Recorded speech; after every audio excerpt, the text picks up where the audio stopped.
We're reading today from the Mueller reports. This is page 63. In this part, he's talking about a fellow by the name of Smith who worked on the Trump campaign or supported the Trump campaign, who was trying to get Hillary Clinton's deleted emails.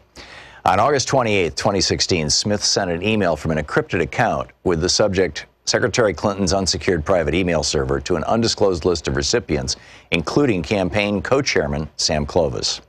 The email stated that Smith was, quote, just finishing 2 days of sensitive meetings here in D.C. with involved groups to poke and probe on the above. It is clear that the Clinton home-based unprotected server was hacked with ease by both state-related players and private mercenaries. Parties with varying interests are circling to release ahead of the election, end of quote.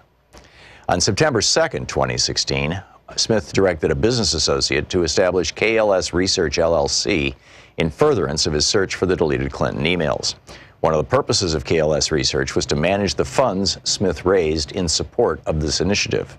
KLS Research received over $30,000 during the presidential campaign, although Smith represented that he raised even more money.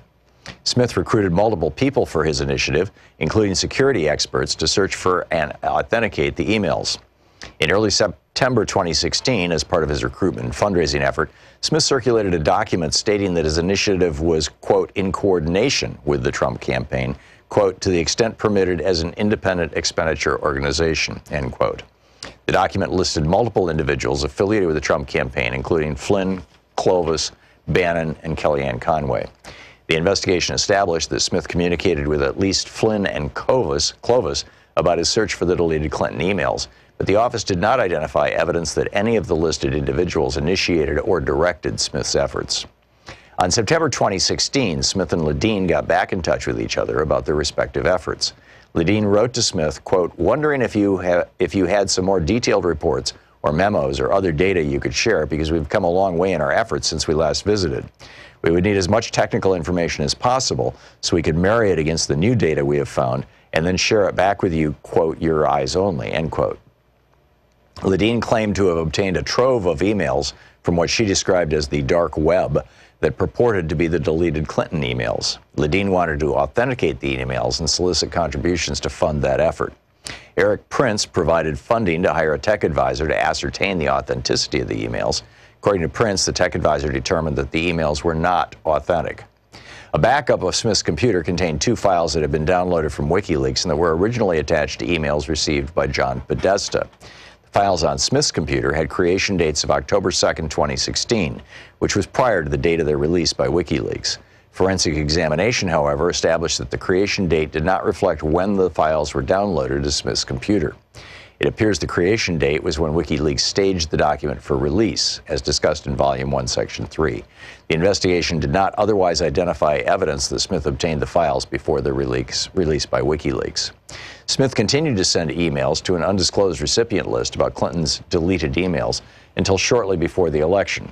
For example, on October 28, 2016, Smith wrote that there was, quote, a tug-of-war going on within WikiLeaks over its planned releases in the next few days, and that WikiLeaks, quote, has maintained that it will save its best revelations for last, under the theory this allows little time for response prior to the U.S. election November 8th, end quote.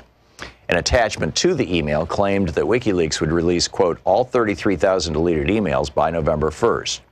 No emails obtained from Clinton's server were subsequently released. Smith drafted multiple emails stating or intimating that he was in contact with Russian hackers. For example, in one such email, Smith claimed that, in August 2016, KLS Research had organized meetings with parties who had access to the deleted Clinton emails, including parties, quote, with ties and affiliations to Russia. The investigation did not identify evidence that any such meetings occurred. Associates and security experts who worked with Smith on the initiative did not believe that Smith was in contact with Russian hackers and were aware of no such connection.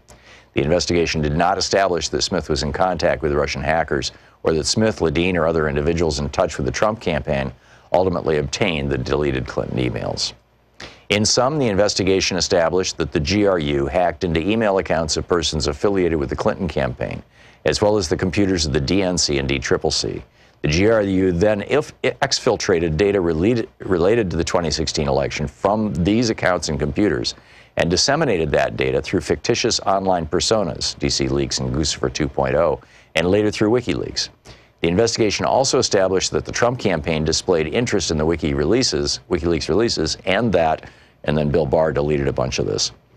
As explained in Volume 1, Section 5, the evidence was sufficient to support computer intrusion and other charges against GRU officers for their role in election-related hacking. And then the rest of page 65 was redacted by Bill Barr.